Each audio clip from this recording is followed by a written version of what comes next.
Student okay वाले जो में आपका एक बार फिर से स्वागत है। इस वीडियो में हम पढ़ रहे हैं अपने विज्ञान के 9वें चैप्टर का अगला टॉपिक है, जिसका नाम है अपवर्तनांक। इसको रिफ्रैक्शन इंडेक्स बोलते हैं। तो अब इस अपवर्तनांक के बारे में अपने पूरा समझेंगे और इससे आने वाले महत्वपूर्ण प्रश्नों के बारे में भी चर्चा करेंगे। अभी तक जिन स्टूडेंट ने अपने चैनल को सब्सक्राइब नहीं किया है वो देखते देखते इसको सब्सक्राइब करें और बेल आइकन को प्रेस भी करें कि आने वाले वीडियो का आपको नोटिफिकेशन मिल जाएगा और आप अच्छी तरह से अध्ययन कर पाओगे। तो चलते हैं अपने टॉपिक पर, अपवर्तनांक। तो अपवर्तनांक क्या होता है? देखो, अपवर्तन के अंक होता है, ये एक संख्या होती है। अब इसमें होता क्या है, तो अपवर्तन अपन पूरी तरह से पिछले वीडियो में अपवर्तन पढ़ चुके हैं कि जब कोई प्रकाश किरण एक माध्यम से चलकर दूसरे माध्यम में आती है तो दोनों माध्यमों को पृथक करने वाले सतह से या तल से टकराकर अपने मूल मार्ग से विचलित हो जाती है। इस घटना को अपवर्तन कह रहे थे। तो अपवर्तनांक क्या होता है? देखो, तो अपवर्तनांक होता है कि अपवर्तनांक वह संख्या होती है जो यह बताती है कि एक माध्यम में प्रकाश का वेग किसी दूसरे माध्यम में प्रकाश के वेग से कितना गुना कम या अधिक होता है। तो हमने ये पढ़ा था कि जो विरल माध्यम है, उस विरल माध्यम से सघन माध्यम में प्रकाश जाता है तो उसका वेग कम हो जाता है, और सघन माध्यम से विरल माध्यम में प्रकाश आता है तो उसका वेग बढ़ जाता है। तो जब कोई प्रकाश एक माध्यम से दूसरे माध्यम में जाता है तो उसका वेग कितना गुना कम होता है या उससे ज़्यादा बढ़ जाता है, तो इस अनुपात को हम अपवर्तनांक कहेंगे। तो एक ये संख्या होती है कि इंडेक्स होता है जिसके द्वारा हमें ये पता लगा सकते हैं कि किसी दूसरे माध्यम में प्रकाश का वेग कितना कम हुआ है या कितना ज़्यादा हुआ है। अब देखो, यदि यदि हम प्रकाश निर्वात से लें, यदि प्रकाश निर्वात से किसी माध्यम में प्रवेश करता है, निर्वात वह है जिसमें वायु भी नहीं हो, बिल्कुल खाली माध्यम, तो उसमें कोई बाधा नहीं है, तो सबसे तेज़ अगर प्रकाश चलता है तो वो निर्वात में ही चलता है। तो प्रकाश निर्वात से किसी माध्यम में प्रवेश करता है तो उस माध्यम के निर्वात के सापेक्ष अपवर्तनांक को निरपेक्ष अपवर्तनांक कहते हैं। तो निरपेक्ष अपवर्तनांक क्या कहेंगे कि प्रकाश किधर जा रहा है? निर्वात से किसी दूसरे माध्यम में जा रहा है, तो इस दूसरे माध्यम का जो अपवर्तनांक होगा उसको हम निरपेक्ष अपवर्तनांक कहेंगे। इसी तरह से देखो, हम इसको ऐसे भी लिख सकते हैं कि प्रकाश का हवा में वेग और किसी दूसरे माध्यम में प्रकाश के वेग का अनुपात को उस माध्यम का अपवर्तनांक कहते हैं। जैसे वायु है, इस वायु से ये जो प्रकाश है ये कांच में जा रहा है, तो इस कांच का अपवर्तनांक कितना होगा? तो जाहिर सी बात है वायु में इस प्रकाश का वेग है वो ज़्यादा होगा, और जैसे ही कांच में प्रकाश जाएगा उसका वेग है वो कम हो जाएगा। तो हम इसका अनुपात ले लेंगे। देखो, प्रकाश का वायु में वेग, ये हमने ले लिया, प्रकाश का वायु में वेग और बटा प्रकाश का माध्यम में वेग, ये हमने ले लिया।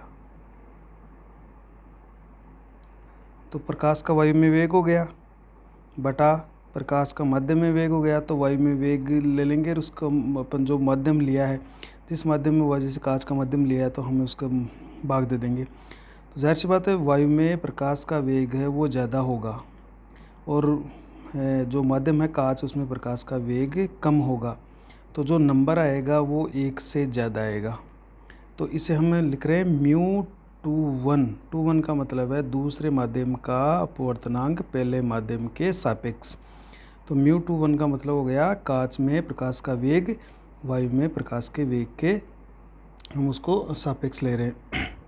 तो ये मतलब इसकी सीधी सी बात यही है कि अगर कोई प्रकाश वायु से या निर्वात से किसी माध्यम में प्रवेश करता है तो उसका वेग कम हो रहा है या ज़्यादा हो रहा है। तो जाहिर सी बात है अगर वायु या निर्वात से किसी माध्यम में वो प्रवेश करेगा तो प्रकाश का वेग कम ही होता है। और जब हम अपवर्तनांक ज्ञात करेंगे इस तरह से सूत्र के द्वारा, ये जो सूत्र है कि हम वायु में वेग ले लेंगे, क्योंकि वैसे खुले में निर्वात कभी नहीं होता है, तो हम नॉर्मली क्या करते हैं कि वायु में प्रकाश का वेग और किसी भी माध्यम में जा रहा है, चाहे वो पानी में जाए, चाहे वो कांच में जाए, चाहे हीरा में जाए, तो उसमें उसका वेग कम होने वाला है। तो जो नंबर आएगा वो 1 से ज़्यादा ही आएगा, इसका जो अपवर्तनांक होगा। अगला इम्पोर्टेंट मुद्दे को, अपवर्तनांक का कोई मात्रक नहीं होता है। तो ये भी ध्यान रखना आपको कि अपवर्तनांक का कोई मात्रक नहीं है, सॉरी माध्यम क्या मात्रक, या इसको अपन यूनिट बोलें कि कोई इसकी यूनिट नहीं होती है, कोई इसका मात्रक नहीं है, कोई इसकी यूनिट नहीं है। अपवर्तनांक माध्यम की प्रकृति, उसका घनत्व और जो प्रकाश है उसका रंग या उसके तरंग दैर्ध्य पर भी निर्भर करता है। ये भी याद रखना आपको।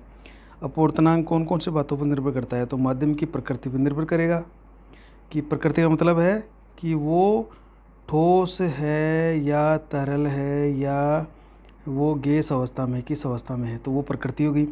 घनत्व हो गया, और उस प्रकाश का जो कलर है, जैसे बैंगनी, लाल, नीला, पीला जो भी, या उसका जो तरंग दैर्ध्य सबका अलग अलग होता है, तो उस तरंग दैर्ध्य पर या प्रकाश के रंग पर भी अपवर्तनांक डिपेंड करता है।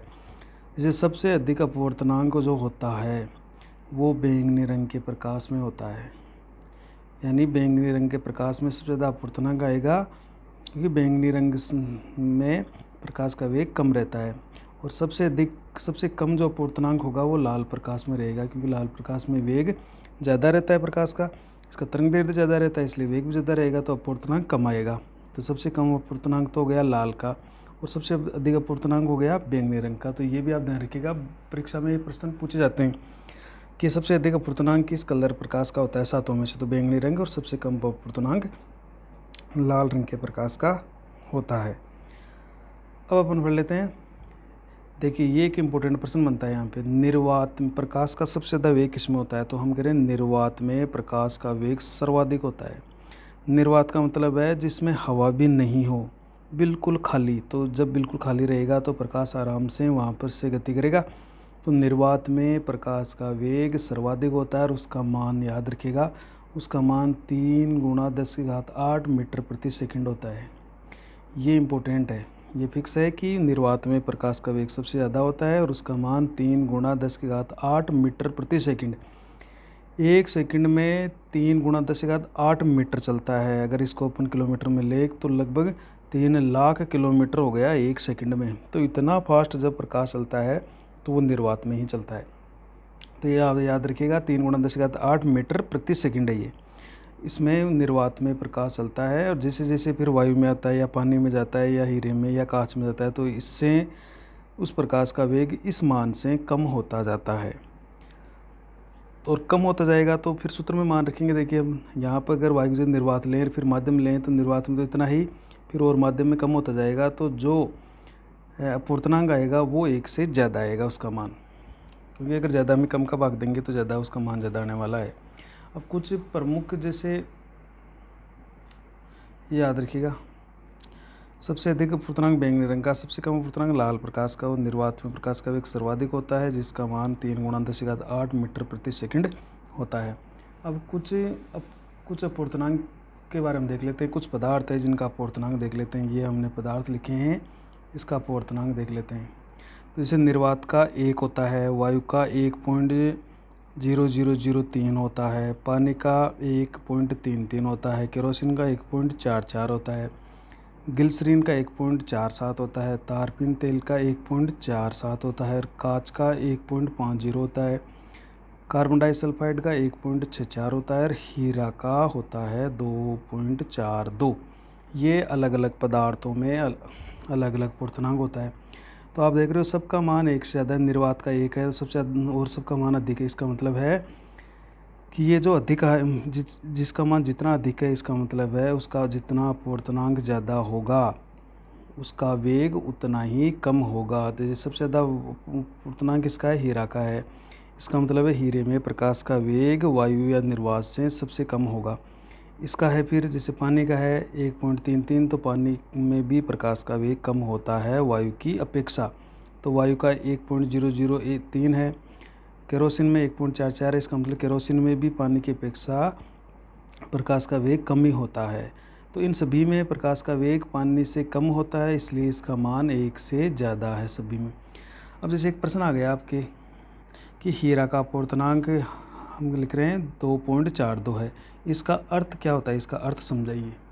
ये प्रश्न आ गया कि हीरा का अपवर्तनांक 2.42 होता है, इसका अर्थ समझाइए। तो आपको ये लिखना है, देखो 2.42 का मतलब हो गया कि इसका अपवर्तनांक इतना ज़्यादा है। इसका मतलब है हीरे में प्रकाश का वेग निर्वात की अपेक्षा 2.42 गुना कम होता है, यानी कम होगा। जितना ज़्यादा अपूर्णांक होगा वेग उतना ही कम होता है।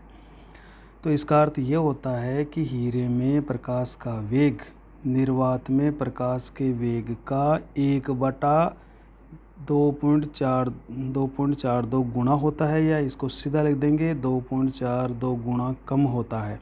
तो बटा में लिख देंगे, या इसका डायरेक्ट लिखते हैं तो इस तरह से लिख देंगे 2.42 गुना कम होता है। यानी हीरे में प्रकाश का वेग निर्वात के प्रकाश के वेग से 2.42 गुना कम होता है। तो इसको या तो बटा में लिख देंगे या सीधे डायरेक्ट लिखेंगे तो कम ही होगा। इसी तरह से देखिए, मान लीजिए प्रश्न आ गया कि कांच का अपूर्णांक 1.50 है, इसका क्या अभिप्राय है। तो इसका उत्तर क्या लिखना है आपको, सेम टू सेम जो ऊपर वाले उत्तर की तरह ही लिखना है कि कांच में प्रकाश का वेग निर्वात में प्रकाश के वेग से 1.50 गुना कम होता है, या 1/1.50 गुना होता है। तो 1 लिखेंगे तो भी वो कम हो गया, और सीधा लिख देंगे 1.50 गुना कम होता है। तो लिख देंगे इस तरह से कि कांच में प्रकाश का वेग निर्वात में प्रकाश के वेग से 1.50 गुना कम होता है। एक प्रश्न आ गया, जैसे निम्न पदार्थों का अपूर्णांक बढ़ते हुए क्रम में लिखिए। तो जैसे आपको दे दिया निर्वात, वायु, पानी, तारपीन, कांच और हीरा।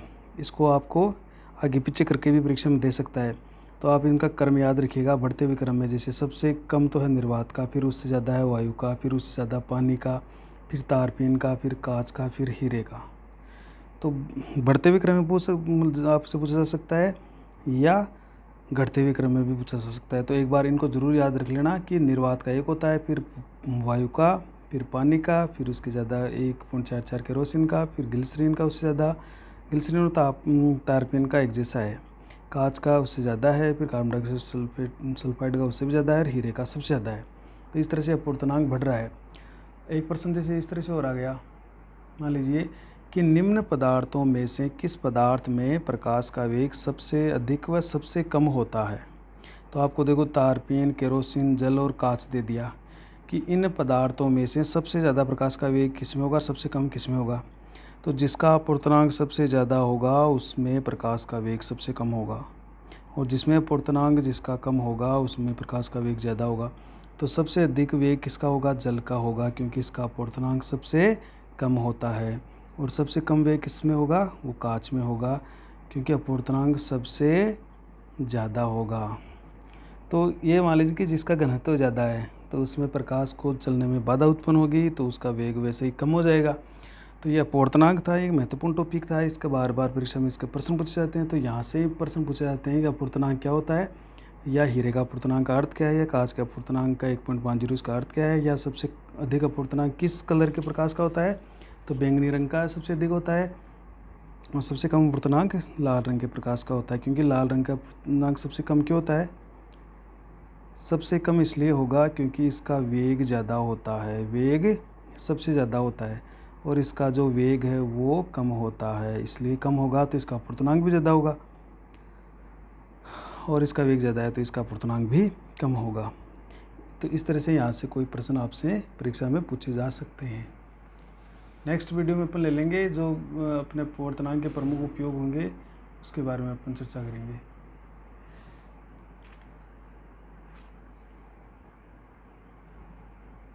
देख लीजिए, आप इसको लिख लीजिए एक बार, इसकी परिभाषा को लिख लीजिए। स्क्रीनशॉट भी ले सकते हो आप इसका, और अपने कॉपी में इसको उतार सकते हो। यहाँ से जैसे एक प्रश्न आ गया, निर्वात में प्रकाश का वेग सर्वाधिक होता है, उसका मान कितना होता है। तो याद रखिएगा 3 × 10⁸ मीटर प्रति सेकंड, ये सबसे ज़्यादा होता है। बाकी हर माध्यम में प्रकाश का वेग कम होने वाला है। तो अधिक में जब कम का भाग देंगे तो 1 से ज़्यादा उसका मान आएगा, और वो अपूर्णांक ज़्यादा आएगा। अपूर्णांक का मात्रक कौन होता है, तो मात्रक इसका कुछ भी नहीं होता है, ये भी ध्यान रखना।